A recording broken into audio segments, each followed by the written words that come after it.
Assalomu alaykum, hurmatli tomoshabinlar. Bugun men pensionerlar uchun juda muhim bo'lgan masalani tushuntirib beraman.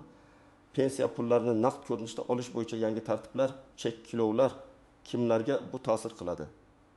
Kimlar xavotir olmasligi kerak va eng muhimi, pulingizni o'z vaqtida muammosiz olish uchun nima qilish kerak? Bu ma'lumot har bir pensionerga, pensioner ota-onasi bor farzandlarga, vasiylarga va ijtimoiy nafaqa oluvchilarga bevosita aloqador. Shuning uchun videoni oxirigacha ko'ring. Hozirning o'zida kanalga obuna bo'ling. Like bosing. Chunki bunday huquqiy va amaliy tushuntirishlar sizga keraksiz yugur-yugurdan, navbatdan va pul kechikishidan saqlanishga yordam beradi. Avval ko'pchilik pensionerlar pensiyasini odatdagidek naqd pul shaklida olardi.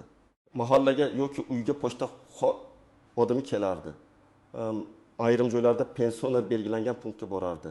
İmzo qo'yardi va pulini qo'liga olardi. Bu tartib yillar davomida odatiy bo'lib qolgan, ayniqsa yoshi katta. Bank kartasidan foydalanishga o'rganmagan, telefonda ilova ishlatmaydigan fuqarolar uchun naqd pul qulay tuyulgan. Lekin bu tizimning muammolari ham bor edi. Masalan, pul tarqatish kuni pensioner uyda bo'lmasa, pensiya kechikardi. Ba'zan hujjatdagi imzo ishonchnoma, yashash manzili, ro'yxatdagi xato sababli odam pulini vaqtida ola olmasdi. Yana bir muammo, naqd pul katta miqdorda tashiladi, tarqatiladi, hisob-kitob qilinadi. Bu esa xavfsizlik, nazorat va shaffoflik masalasini keltirib chiqaradi. Davlat uchun ham, pensioner uchun ham naqd pul aylanishi ko'proq xavf va ko'proq inson omiliga bog'liq jarayon. Endi esa ko'plab to'lovlar bosqichma-bosqich bank kartalari, bank hisob varaqlari yoki elektron to'lov tizimlari orqali amalga oshirilmoqda. Odamlar orasida pensionerlarga naqd pul butunlay taqiqlanar ekan. Endi pensiyani faqat karta orqali olish majburiy ekan. Kartadan pul yechib bo'lmaydi ekan degan gaplar tarqaladi. Men bu yerda eng muhim narsa aniq aytaman. Odatda gap pensionerning puliga egalik qilish huquqini cheklash haqida emas. Pensiya to'lovini berish usulini tartibga solish, hisobni shaffof qilish va to'lovlarni bank tizimi orqali yuritish haqida ketadi. Ya'ni pensionerning pensiyasi yo'qolib qolmaydi, kamayib qolmaydi. Kimdir o'zboshimchalik bilan olib qo'ymaydi. Lekin pulni olish shakli o'zgarishi mumkin. Ilgari naqd berilgan bo'lsa, endi karta yoki hisob raqamiga tushadi. Keyin pensioner xohlasa bankomatdan naqd yechadi. Xohlasa do'konda karta bilan to'laydi. Xohlasa yaqiniga o'tkazadi. Muammo shundaki, barcha pensionerlar buni darhol tushunmaydi. Ayrimlar kartani ishlata olmaydi. Ayrim hududlarda bankomat uzoq. Ayrim oilalarda esa farzandlar yoki qarindoshlar pensioner kartasini olib qo'yib, pulni o'zlari ishlatib yuborishi mumkin. Shuning uchun masalani juda ehtiyotkorlik bilan tushunish kerak. Yangi tartiblarning mohiyati shundan iboratki, pensiya va nafaqa to'lovlari iloji bo'yicha shaxsiy bank hisob varaqlari orqali amalga oshiriladi. Bunda har bir pensioner nomiga karta ochiladi yoki mavjud kartaga pul tushiriladi. To'lov sanasi kelganda pensiya avtomatik tarzda hisobga o'tkaziladi. Bu yerda pensioner pulim qachon keladi, kim olib keladi, navbatda turamanmi deb kutib o'tirmaydi. Hisobga tushgan pul uning mulki hisoblanadi. Avvalgi tartibda masalan, holda opa har oyning immin sanasida pensiyasini naqd olardi. Pochta xodimi kelgan kuni u poliklinikaga ketgan bo'lsa, pulni olish keyingi kunga yoki undan ham keyinga surilardi. Agar mahallada ro'yxat o'zgargan bo'lsa, yana aniqlashtirish kerak bo'lardi. Yangi tartibda esa qo'lida opaning pensiyasi 10 sana kuni kartasiga tushadi. U uyda bo'ladimi, kasalxonadami, farzandinikidami pul hisobda turaveradi. Lekin shu bilan birga qo'lida opa kartadan foydalanishni bilmasa, muammo boshlanadi. Bankomatga borish uchun unga kimdir yordam berishi kerak. Agar yordam berayotgan odam halol bo'lsa, hammasi yaxshi. Lekin karta pin kodini boshqalarga aytib qo'yish, kartani qarindoshga berib yuborish, SMS xabarlarni tekshirmaslik kabi xatolar pensionerning pulini xavf ostiga qo'yadi. Men amaliyotda ko'p ko'rganman. Pensioner kartam o'g'limda, o'zi yechib beradi deydi. Keyin bir oy kelib pul to'lib berilmaydi. Lekin pensioner bankka borganda pul allaqachon yechilgan bo'ladi. Bank uchun karta egasining pin kodi bilan bajarilgan operatsiya egasi roziligi bilan qilingandek ko'rinadi. Shuning uchun yangi tartibda eng katta masala naqd pul emas, kartani to'g'ri boshqarishdir. Birinchi navbatda yolg'iz yashaydigan, bankka yoki bankomatga mustaqil bora olmaydigan pensionerlar ehtiyot bo'lish kerak. Agar sizning yurishingiz qiyin bo'lsa, ko'zingiz yaxshi ko'rmasa, eshitishingiz past bo'lsa, telefon ishlatishni bilmasangiz, Kartaga o'tish siz uchun qo'shimcha yordamni talab qiladi. Bu yordam rasmiy va xavfsiz bo'lishi kerak. Ikkinchi guruh nogironligi bo'lgan pensionerlar va uydan chiqishi qiyin fuqarolar. Bunday insonlar uchun masofa, navbat bankomat ishlamay qolishi oddiy noqulaylik emas, real to'siq. Masalan, in guruh nogironligi bo'lgan pensionerning pensiyasi kartaga tushdi, lekin bankomat 3 kilometr uzoqda. U taksi chaqirsa, borib kelishga dardan ming so'm ketadi. Agar pensiyasi 1 million 200 ming so'm bo'lsa, har oy faqat pul yechish uchun xarajat qilish adolatli emas.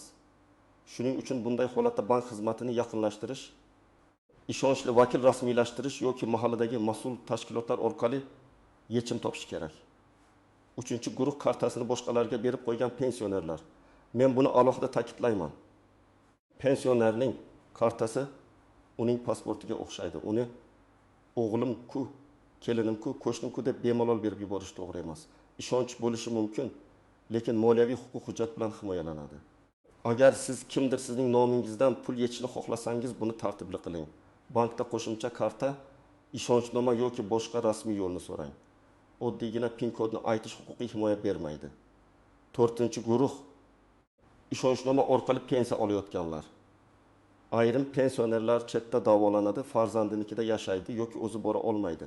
Bunday holatda ilgari ishonchnoma bilan naqd pul olish osonroq ko'ringan. Endi karta tizimida ham ishonchnoma, vakillik, bankdagi ruxsatlar masalasi to'g'ri rasmiylashtirilishi kerak. Ishonchnomaning muddati o'tgan bo'lsa, unda bank operatsiyalari aniq ko'rsatilmagan bo'lsa yoki pensionerning shaxsi tasdiqlanmasa, pulni olishda muammo chiqishi mumkin. Agar sizda bank kartasi bor bo'lsa, PIN kodni bilsangiz, bankomatdan pul yecha olsangiz, SMS xabarlarini kuzatsangiz va kartangiz o'zingizda tursa, siz uchun yangi tartib katta muammo emas. Aksincha qulaylik ham bo'lishi mumkin. Pul vaqtida tushadi, siz uni birdaniga yechmasdan kerak bo'lganda ishlatasiz. Do'konda karta bilan to'laysiz, dorixonada karta bilan to'laysiz. Kommunal to'lovlarni farzandingiz yordamida ilova orqali amalga oshirasiz. Masalan, Anvar aka oyiga 2 million so'm pensiya oladi. Avval pulni naqd olganda hammasini uyda saqlardi. Har safar gaz, svet, suv, dori, oziq-ovqat uchun alohida pul ajratardi. Uyda katta summa turishi xavfli. Endi esa pul kartada turadi. Anvar aka har haftada 400 ming so'm yechadi, qolganini kartada qoldiradi. Bu nazoratni yaxshilaydi. Agar u SMS xabarnomani yoqqan bo'lsa, har bir yechimni ko'radi. Yana bir misol, Saodat opa pensiyasining bir qismini doriga sarflaydi. Har oy 1 million 500 ming so'm pensiya oladi. Dorixonaga 300 ming, oziq-ovqatga 600 ming. Kommunal to'lovlarga 2 ming ketadi. Agar u hammasini naqd olib yursa, xarajatlar aralashib ketadi. Karta orqali to'laganda esa bank ilovasida yoki SMSda qayerga qancha ketgani ko'rinadi. Bu ayniqsa farzandlar ota-onasiga yordam berayotgan oilalarda muhim. Xarajatni ko'rib, keyingi oyga reja qilish mumkin.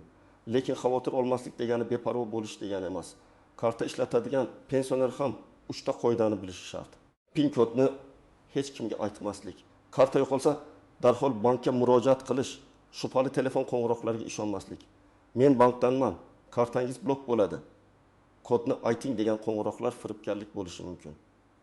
Haqiqiy bank xodimi sizdan PIN kod yoki SMS kodni so'ramaydi. Eng ko'p uchraydigan holat pensioner pul kartaga tushganini bilmaydi. Chunki SMS xizmati ulanmagan, telefon raqami eski, karta farzandida bank ilovasi yo'q. Natijada pensioner pensiyam kelmadi deb o'ylaydi. Aslida pul tushgan bo'ladi. Shuning uchun birinchi tekshiruv bank orqali qilinadi. Bankomatdan balansni ko'rish, bankka borib ma'lumot olish yoki ishonchli telefon raqami orqali rasmiy kol markaziga murojaat qilish kerak. Ikkinchi holat, pul tushgan, lekin to'liq yechib bo'lmayapti. Sabab turlicha bo'lishi mumkin. Bankomatda naqd pul tugagan bo'ladi. Karta bo'yicha kunlik limit bo'lishi mumkin. Masalan, bankomat bir kunda 1 million so'mgacha yechishga ruxsat berishi, qolganini ertasi kuni yechishingiz mumkin. Bu pensiya taqiqlangan emas. Texnik yoki bank ichki limiti bo'lishi mumkin. Bunday paytda vahimaga tushmay, boshqa bankomat, bank kassasi yoki bank xodimi orqali aniqlashtirish lozim. 3-holat, pensioner qarzdor bo'lsa, kartaga tushgan puldan ushlab qolish masalasi paydo bo'ladi. Bu juda nozik mavzu. Agar sud qarori, ijro hujjati yoki qonuniy undirish bo'lsa, ayrim to'lovlardan ma'lum miqdor ushlab qolinishi mumkin. Lekin hamma pulni birdan olib qo'yish pensionerning yashash uchun mablag'larsiz qoldirish qonuniy tartibga bog'liq bo'ladi.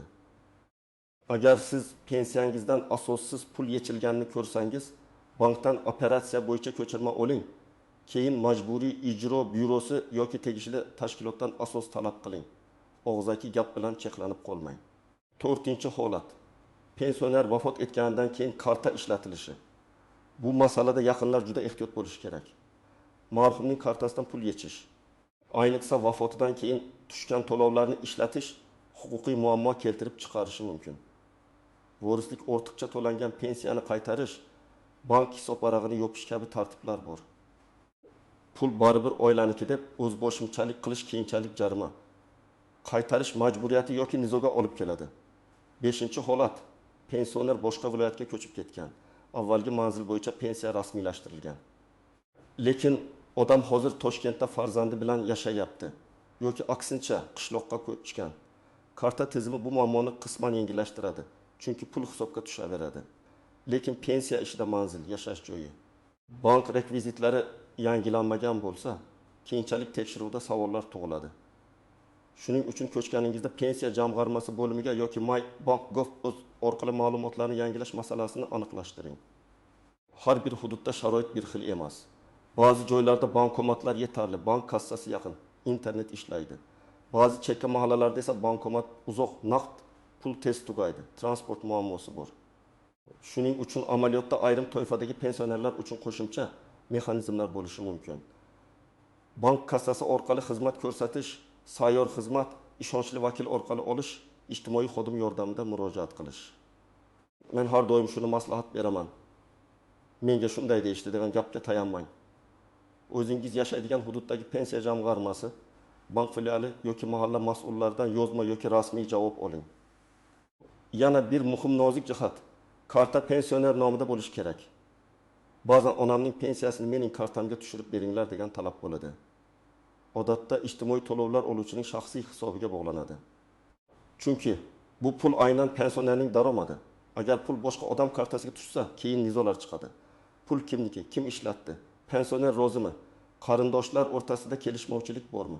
Shu sababli eng to'g'ri yo'l pensionerning o'z nomidagi karta va uning xavfsiz nazorati. Yana bir xavfli joy yordam beraman degan vositachilar. Kimdir pensionerga kartangizni menga bering, men har oy pulingizni yechib olib kelaman deydi. Boshida hammasi yaxshi bo'lishi mumkin. Keyin puldan 100 ming, 100 ming, 200 ming so'm kamayib boradi. Pensioner esa uyat qiladi, indamaydi yoki isbotlay olmaydi. Shuning uchun yordam kerak bo'lsa, yaqin qarindosh, rasmiy vasiy, notarial ishonchnoma yoki bankda rasmiy vakolat orqali ish ko'ring. Og'zaki kelishuv moliyaviy masalada juda zaif himoya.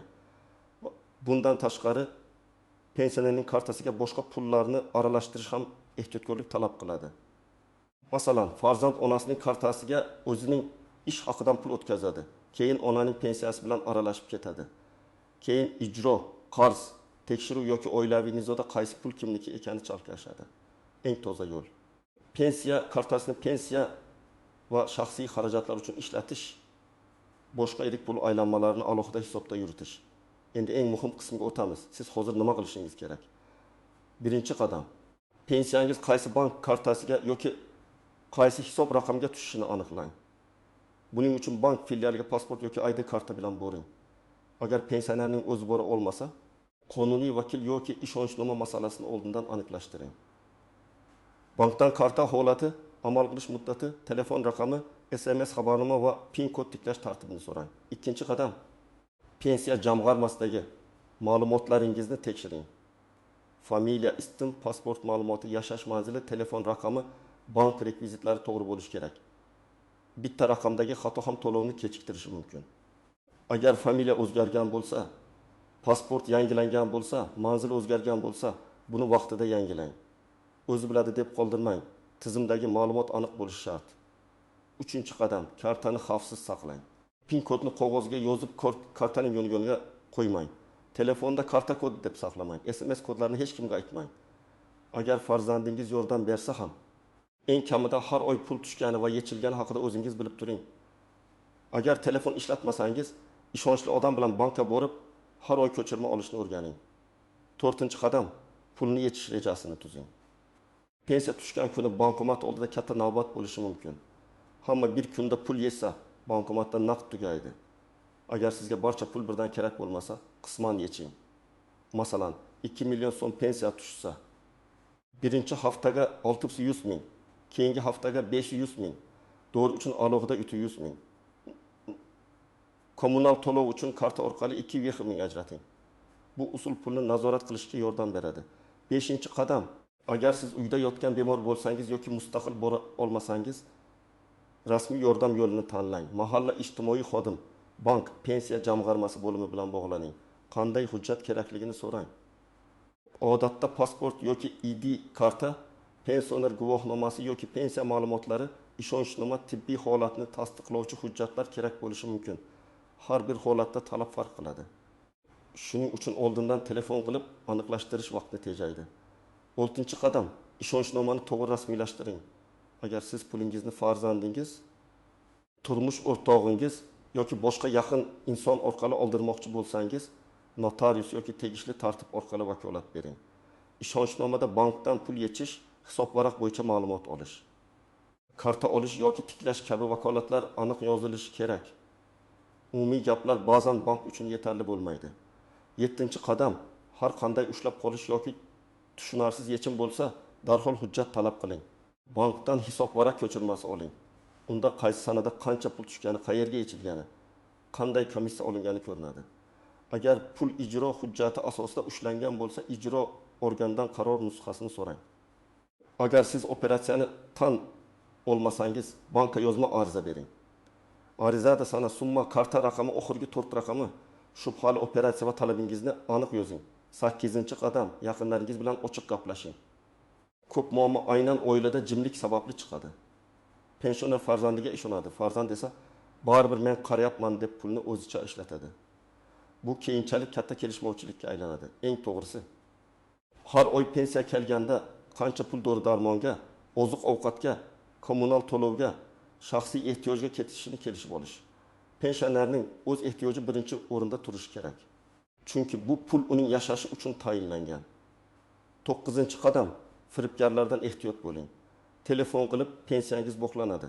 Yangi qoida chiqdi, kartani ro'yxatdan o'tkazish kerak. SMS kodni ayting. Plastik kartangizni almashtirib beramiz deyishsa, darhol suhbatni to'xtating. Bankning rasmiy raqamiga o'zingiz qo'ng'iroq qiling. Hech qachon kelgan qo'ng'iroqdagi odamga kod, PIN, karta raqamining to'liq ma'lumoti va pasport rasmini yubormang.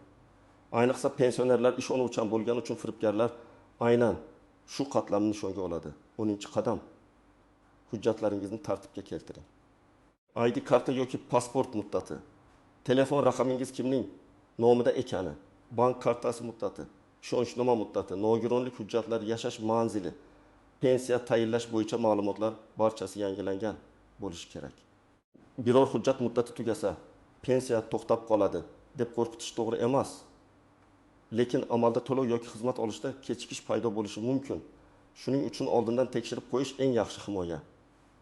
Hurmatli tomoshabinlar, pensionerlar uchun naqd pul masalasidagi yangi tartiblarning asosiy mazmuni shuki, davlat to'lovlarini yanada shaffof, nazoratli va bank tizimi orqali amalga oshirishga harakat qilmoqda.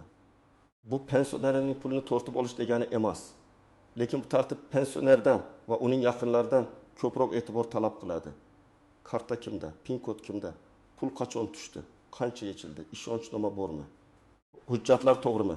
Bularning hammasi endi juda muhim. Men ekspert sifatida sizga eng asosiy maslahatni beraman. Pensiya kartasi va pensiya hujjatlarini beparvo qoldirmang. Bankka boring. Pensiya jamg'armasida ma'lumotni aniqlang, SMS xabarnomani ulang, kartani begona qo'lga bermang. Har qanday tushunarsiz ushlab qolish bo'yicha yozma javob talab qiling. Agar ota-onangiz pensioner bo'lsa, ularga shunchaki karta ishlatishni o'rganing, demang. Yonida turib amalda ko'rsating, bankomatdan qanday foydalanishni tushuntiring, firibgarlardan qanday ehtiyot bo'lishni ayting. Bugungi mavzu bo'yicha sizning fikringiz qanday? Pensionerlar uchun pensiyani karta orqali berish qulaymi yoki naqd pul tartibi ham saqlanishi kerakmi? Izohlarda yozib qoldiring. Video foydali bo'lgan bo'lsa, like bosing, kanalga obuna bo'ling va yaqinlaringizga yuboring. Chunki bitta to'g'ri ma'lumot ko'p oilani ortiqcha sarsonlikdan, pul yo'qotishdan va huquqiy muammolardan saqlab qolishi mumkin.